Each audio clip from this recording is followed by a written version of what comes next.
Talk to me about your plan for NHS workforce, 350 medical school places. How will that fix the NHS crisis? Well, this is part of a wider plan to increase the number of medical students, to double the number of medical students across our country. We've got roughly about 7,500 we train annually. We're doubling that to 15,000. So this is the first tranche of increase in places.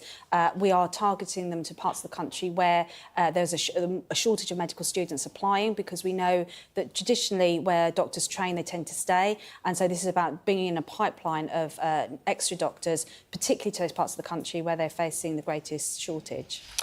There is a story that we are covering today, I'm sure, given your background in health. You're a former nurse, of course, and a minister now. Government's spending £1.1 billion a year on maternity damages.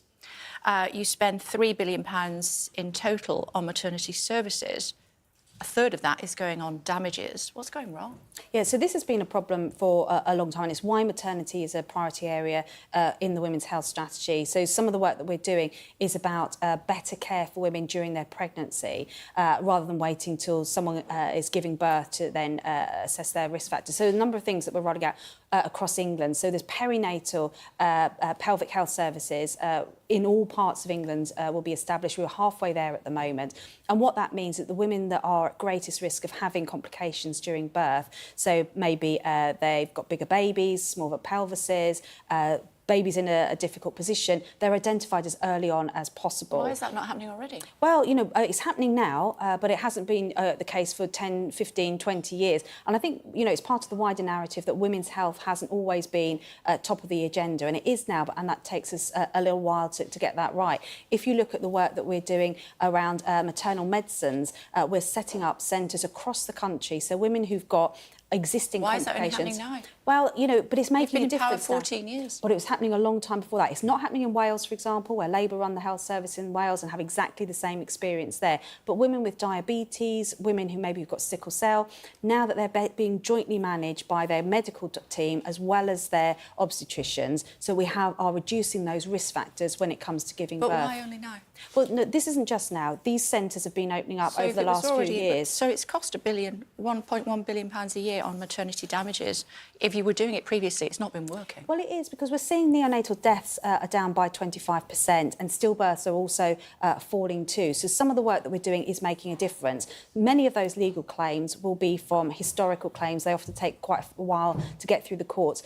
But we absolutely want to see those being reduced. One of the key ways is by increasing the number of midwives. They're up 21%. And we're increasing the routes into midwifery as well, with apprenticeship routes for the very first time. So midwives don't have to go to university. We've also got a nurse conversion programme, so nurses who want to become midwives can do so more easily. So there's lots and lots of work in this space to try and, well, you know, it's about reducing the cost, but ultimately better outcomes for mums and babies. And is there an apology for those affected? Oh, absolutely. You know, I recognise as the Women's Health Minister that maternity services have not been where we want them to be. We're putting in new systems. So there's mental health support teams going in every part of England for new mums. Suicide is one of the leading causes of death in new mums. That's not acceptable. And so we're putting in those teams right now. Many of those services are operating already.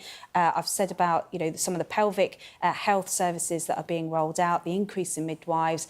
There's lots of work happening in this space and giving mums better choice. You know, the culture in maternity services was always about natural births being the best birth and not often listening to mums. Again, that's changing. And mums should be getting a better experience than they were. And often that leads to safer births and better outcomes. Is it better to have your baby in hospital or at home?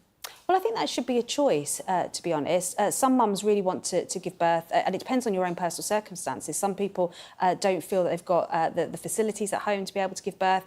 Some are first-time mums and would prefer to be in hospital. It should always be a choice where possible. Our reporting on this found that one woman was paid more than £500,000.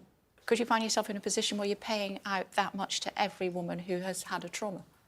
Well, you know, I don't know the details of that particular case, and we know that birth trauma, which is, you know, tears during birth, we know that we can reduce those by about 20%. And what we're doing is rolling out what's called the OAC Care Bundle, which looks at mums during their pregnancy to identify high-risk mums of tears and birth trauma. Then during birth, putting in measures that will help reduce the likelihood of a tear. Shouldn't this have been done?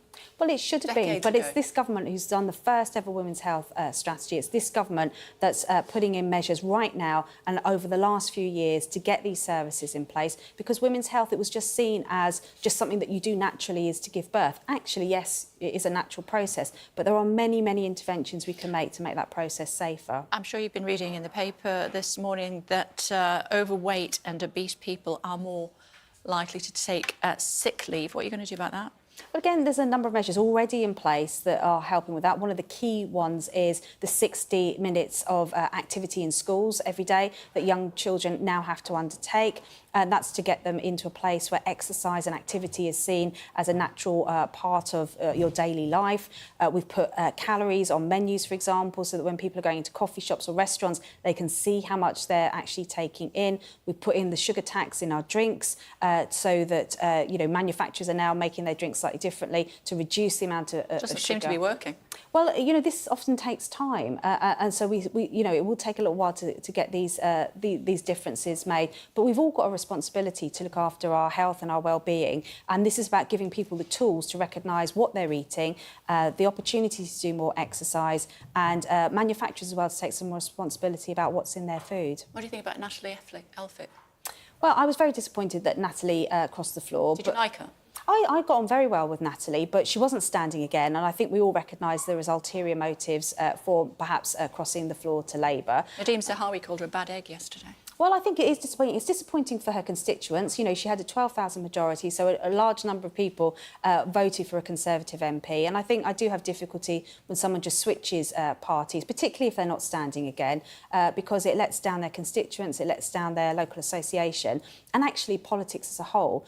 People are disillusioned enough with politicians. I don't think those sorts of political games are helpful. And I think actually it's probably backfired on the Labour Party more than anyone. Why?